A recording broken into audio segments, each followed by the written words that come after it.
Blue Protocol just launched an MMORPG fusion gacha game, and this is my first impression review.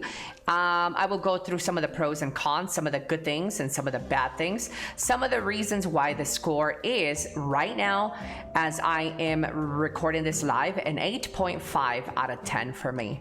I'll go through the goods and bads so far. Mind you, this is an MMORPG, so the in-game is really what makes MMORPGs. How the progression feels like, how the in-game turns out to be. So if you want to hear why I came up with 8.5 out of 10 so far as my first impression, then don't forget to comment, like, and watch the whole video. So okay, let's start off with the good.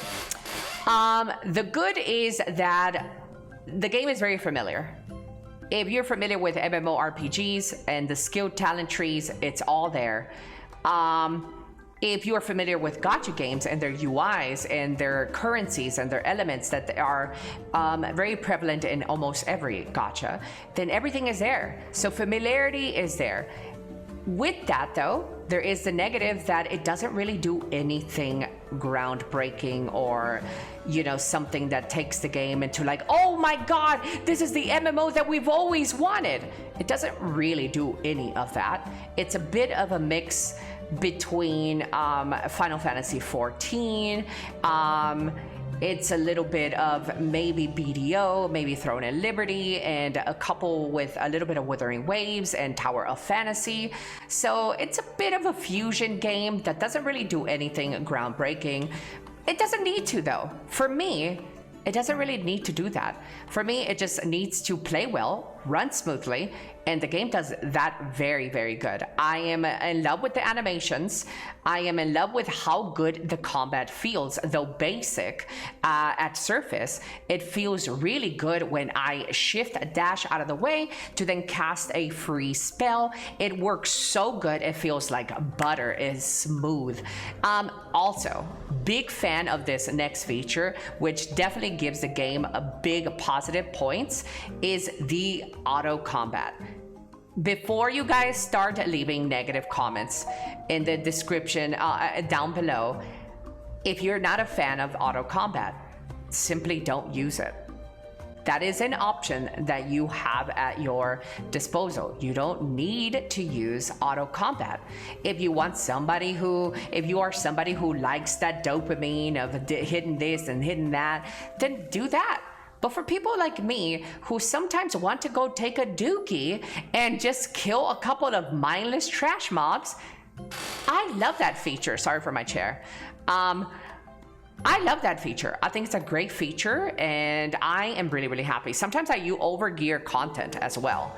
You overgear content and you don't want to run the same dungeon over 1,000,000 times and have to put as much effort on them all the time when it could just be steamrolled with auto combat. Dude, it is so good. It feels so good. Let me go with a little bit of a negative as well. The reason that it is 8.5 out of 10 for me right now is because there is a bunch of gated stuff. I'm not a big fan of gating content. There is, first of all, the slow rollout of a main story, which I can totally deal with it because the game still has a bunch of other things that I can enjoy while I wait 20 hours for the next chapter to be unlocked. I'm okay with that. I don't mind that. And if that continues to be a game design moving forward, I'm okay with it.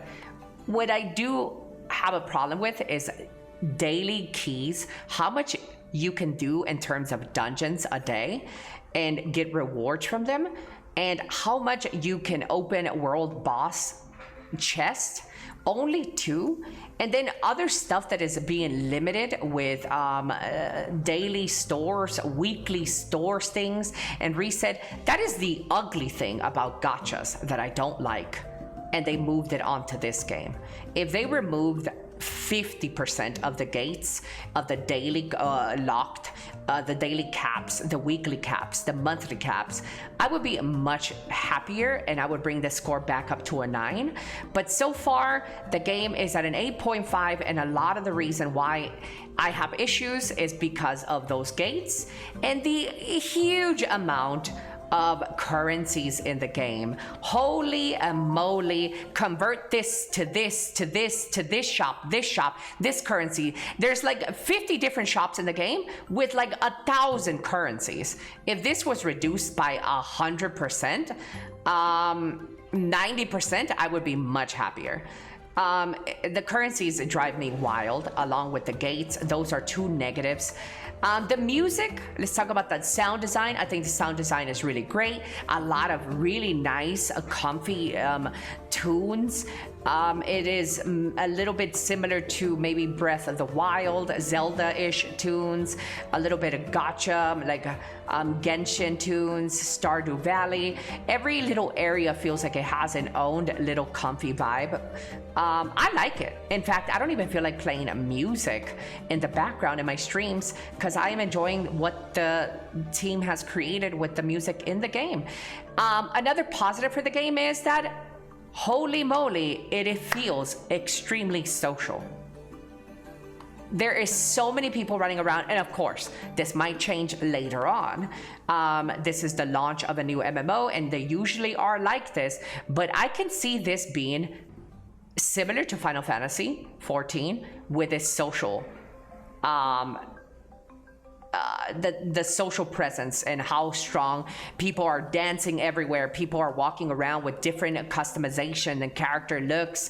I think this is going to be one of those very social MMOs if it stands the test of time. It's going to be, you're going to have RP guilds, ERP guilds. You're going to have 18 plus. You're going to have everything in this game. I could see this game being extremely social. The combat, again, is nothing groundbreaking, but it's really good. I'll tell you right now, it feels way better than Throne and Liberty. And that was an Amazon published big AAA MMO. And I think the combat in this game feels better than Throne and Liberty. It just plays smoother. It's great. I like it. Again, if you take anything away from this first impression review, is that the sound is decent, the combat is decent, the introduction with the story is decent. Everything is decent. Nothing groundbreaking, but I also don't think it needs to be. It is okay stealing ideas from other MMOs and incorporating it into this anime gacha atmosphere. I wish the game was a lot less gacha with the gating and stuff, and we'd have a perfect MMO. I think this is great. I'm looking forward to the future of the game, and I guess stay subscribed to the channel so you can keep up with my second impression. This is my first impression review of the game, 8.5 out of 10. And as we continue to progress in the game, we'll see how the in-game feels like. And yeah, I'll see you on the next one. Hey, I kind of need a little bit of help. How about you help me out? Hit that follow, subscription button, all the good stuff. Yeah, comment and like, possibly, maybe. Please.